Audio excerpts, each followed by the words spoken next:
बिस्मिल्लाहिर्रहमानिर्रहीम। अस्सलाम वालेकुम dear students, I am your science instructor Ubaidur Rahman Beg. आज हम बच्चों यूनिट 2 में न्यू बेलिफ्ट 2.3 स्टार्ट करेंगे। हमारा हिस्सा लो है कि हम पाथ को ट्रेस करें जो कि एयर हमारी बॉडी में एंटर होते वक्त और लीव करते वक्त फॉलो करती है, और फिर देखें कि जब ये एयर इनहेल की जा रही है बॉडी में तो इसमें मौजूद ऑक्सीजन को हम किस तरह यूज करते हैं रेस्पिरेशन प्रोसेस के दौरान। ले जी, प्रीवियस बेलिफ्ट्स की बेस पे मुझे उम्मीद है आप अपने ब्रीदिंग एक्टिविटी कर चुके हैं।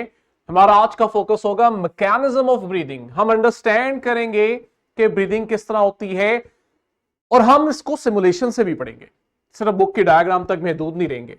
लेकिन आपके लिए जानना जरूरी है कि ये जो ब्रीदिंग का मैकेनिज्म है इसमें दो तरह के मसल्स इन्वॉल्व हैं बच्चों, जिसकी मदद से आप एयर इन एंड आउट कर पाते हैं, लंग से ब्रीदिंग कर पाते हैं, और इनका नाम है डायाफ्राम। डायाफ्राम कहता है it is a Doom shaped muscle below the lungs, अभी हम देखते हैं। और दूसरा आपके पास रिब्स के दरमियान मौजूद रिब्स मसल्स। चलें जी, सिमुलेशन से आपको ब्रीदिंग मैकेनिज्म को समझाता हूं। ये रहा हमारा रेस्पिरेटरी सिस्टम, और हम ऑलरेडी इसको प्रीवियस बेलिफ्ट्स में पढ़ चुके हैं कि किस तरह से यहां स्ट्रक्चर्स इन्वॉल्व हैं, ऑर्गन्स इन्वॉल्व हैं ब्रीदिंग प्रोसेस के अंदर।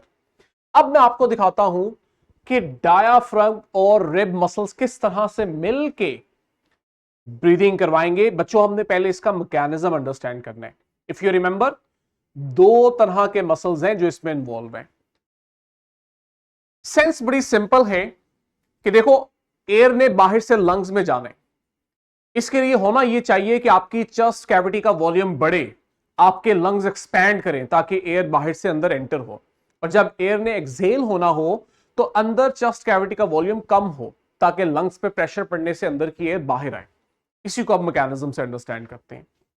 हमारे पास सबसे पहले मैं आपको दिखाता हूं डायाफ्राम मसल्स पड़ा कहां हुए, और फिर मैं आपको इसकी मूवमेंट समझाता हूं कैसे ये हेल्प कर रहा है। ये जो बच्चों आपको रेड स्ट्रक्चर नजर आ रहा है लंग्स के नीचे, इट इज डायाफ्राम। इसकी मूवमेंट बहुत इंपॉर्टेंट है। कहता है it is a Doom shape. अगर आप देखें, ये डूम शेप्ड है, गुंबद नुमा। ये जो डूम शेप स्ट्रक्चर है ना, जब इसके मसल्स कंट्रैक्ट करते हैं तो इसकी डूमनेस कम हो जाती है। ये जो पहले आपको रेड कलर में मैं दिखा रहा हूं, अभी आप देखेंगे ये कुछ इस तरह से होता है, जिसकी वजह से अंदर की तरफ कैविटी इंक्रीज होती है, वॉल्यूम इंक्रीज होता है, और आपके लंग्स एक्सपैंड करते हैं। जरा गौर करो, आप नोटिस कर रहे हो किस तरह इसकी मूवमेंट हो रही है। सी, जब मसल्स कंट्रैक्ट करें तो नीचे की तरफ आ रहे हैं, और जब रिलैक्स कर रहे हैं तो ऊपर। जब ये कंट्रैक्ट करेगा और नीचे आएगा तो अंदर चेस्ट कैविटी का वॉल्यूम इंक्रीज होगा। दूसरे मसल्स हमारे थे रिब मसल्स। जरा गौर से देखो, ये देखो सेकंड साइड पे हमें दिखा रहे हैं, ये वो रिब्स के दरमियान आपके मसल्स हैं। रिब मसल्स, इनकी बहुत सिग्निफिकेंस है बेटा। ये जब कंट्रैक्ट करेंगे तो आप देखना ये रिब्स को एक्सपैंड करवाएंगे। यहां आपको साइड से दिखाता हूं, ऑब्जर्व करें कि आपकी रिब्स एक्सपैंड होती हैं। ये देख रहे हैं, बाहर की तरफ आती हैं, ऊपर भी और बाहर भी। ये इसलिए होता है कि रिब्स के मसल्स कंट्रैक्ट करते हैं, और जब ये रिब्स के मसल्स कंट्रैक्ट करते हैं, यहां से देखें, ये रिब मसल्स कंट्रैक्ट कर रहे हैं, और नतीजे में रिब्स एक दूसरे से दूर जा रही है, एक्सपैंड हो रही है।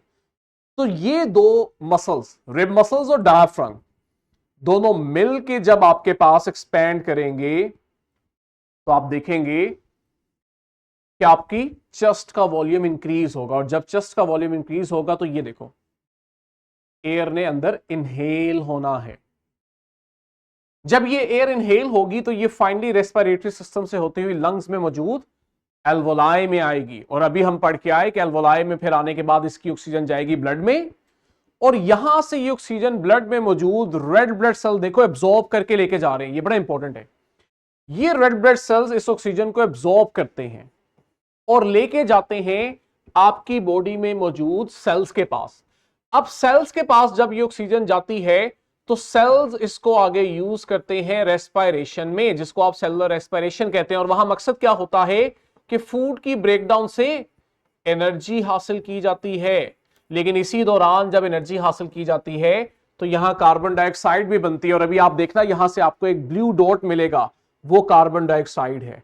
उस ब्लू डॉट यानी कार्बन डाइऑक्साइड को सेल से वापस ले जाया जाता है ब्लड में, ताकि ब्लड से इसको एल्वोलाई में दिया जाए। अभी आपने ऑब्जर्व करना है, ये देखें सेल्स यहां पे आपको कुछ ड्रॉप्स करता हुआ नजर आएंगे।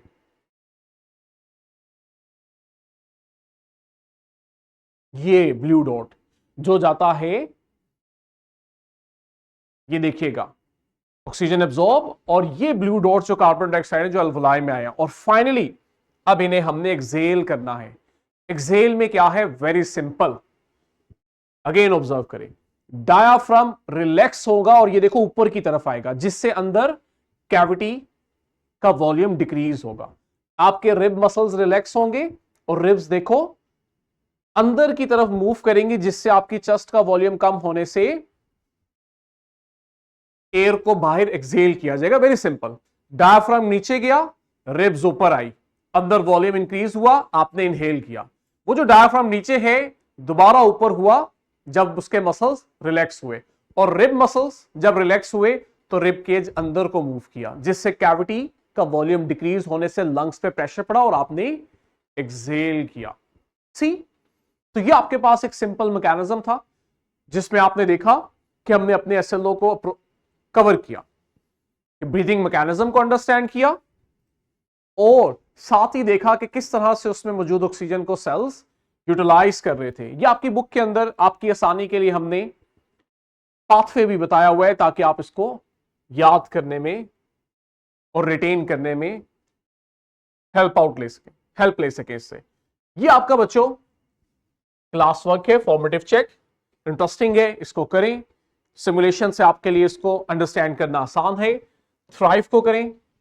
नेक्स्ट हम बच्चों यहीं से कंटिन्यू करेंगे। टिल देन, अल्लाह।